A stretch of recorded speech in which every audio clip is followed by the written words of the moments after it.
Welcome back to Press Party. Paying for a story, it just sounds wrong, but it's becoming more of the norm for organizations who can afford it. Boston Herald's Erica Mora takes a look at the major network shelling out the cash. The fireball. It's a terrifying scene caught on camera, and a miracle everyone involved is safe and able-bodied to talk about it. NBC's Ann Thompson has our exclusive look tonight. NBC got its hands on the footage and interviews with everyone involved exclusively. It took hard work, good journalism, and a decent bank account with a checkbook. It's a potential disaster for everybody involved. The network reportedly paid $100 grand for exclusive rights and has received criticism from the Washington Post and other news organizations. The idea of paying for interviews or information is called checkbook journalism, and it's a no-no ethically. That is, if you follow the Society of Professional Journalists' ethical standards. It's not the first time NBC was caught paying for an interview. It came under fire when it bought time with a California teenager who was kidnapped. So is this part of the network's new strategy, a gamut to win ratings? Or is this the new way to get information for journalists? For Press Party, I'm Erica Mora. Now, this story of the Wisconsin skydivers that caught their crash on camera comes just in time for the November rating period. And ever since Good Morning America surpassed the Today Show, NBC has been fighting hard to win that #1 spot back. We all know how much TV stations try during the ratings periods. Jacqueline, you remember, did your station ever shell out cash for a story? Well, I mean, you have stringer photographers that are basically, you could call them freelance photographers that are in certain parts of the country that you do pay for video. So if the video is really good, the price tag continues to go up. I mean, that's democracy, but right? What that's if, capitalism. With this story, the interviews were connected to the video, and ABC pulled out of the bidding because they realized, oh, we're also paying for interviews, and that's not ethical. Do you think that sounds ethical? I'm actually really angry, one, because you know that's footage that Mr. Gomez over there, that's just quiet weekend at home for him. But former Navy SEAL, yeah, of course, that's nothing. He does a little thing. What'd you do this weekend? I jumped out of a plane that was crashing. That's all good. But can you make a campaign promise that you will jump out of a plane with him tandem? I might do that. No light pants though.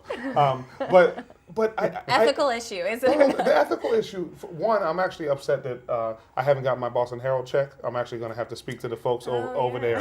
No, but I think it does become. Shouldn't you be paying us with all the earned media you get? Okay. But the underlying issue is I think it's wrong. I think it's absolutely wrong to do it because it's going to I think push people to begin to make up stories, and I think that'll be an issue. For money. For money. Stories for money. Yeah, definitely. Yeah, I mean, a lot of people pay for individuals for cell phone video, and I can see how that is fair because, you know, it's someone else's work. But when you're paying for the entire story itself, just starts. But it's raw footage, right? Wrong. It's not as if it was a packaged product. It was raw footage. But they're still working for that raw footage, I think. Okay, well, what's the difference when we had the marathon bombings and there was a student here at Suffolk University that took a photo and he made a bunch of money off of it. I mean, I think I don't have a problem with it. Photo, I mean, ABC backed out because it became too expensive, and they decided to make a PR move out of it and say, guess what? NBC's being unethical. They basically were being cheap. You think that? Yeah. No, I think it's a slippery slope. I mean, it's obviously a gray area. But I would say the most amazing thing is you can have two planes collide in midair, and everybody survives because they had a parachute on. I think that's pretty cool. I mean, it's a great story. It's an amazing story. That's why they're paying for it. But in the end, it could be a slippery slope. But you can take both sides on that. But I also think, you know, we've talked about it a bunch of times, social media and the proliferation of Twitter and Facebook and other ways to share probably is going to push folks in that direction because they want that raw footage and that data that's able to go viral. I mean, that information that's able to go viral versus the kind of old school way of doing things. So. And you know, Katie, we've also talked about this with storm chasers, that a lot of these amateurs now are getting involved in that business because it's easy video to capture, not easy in the sense that you're not putting your life in danger, but it's easy to, you know where the storm is, you go and you get the good video. So that's a slippery slope because we have these amateurs going out there with a flip phone and putting their lives in danger. No one uses the flip phone actually, but you know what I mean. I'll put Tito's line in danger here. I mean, we're going to show show that we actually agree on something. When here, you Peter. go skydiving. And Yes, You know that? yes, Is that, yes, is that sell good? that Is that footage good? to us. I think good. that's sold, huh? All right. We can't do 6 figures, though. That's not going to work. Thanks again to everyone on our panel. Our debate is not over. Give us your feedback on the Press Party Chat. Media Fail is next. Tweets spread in a matter of seconds, and it's never good when information is wrong, especially when it involves someone's death. That's a click away.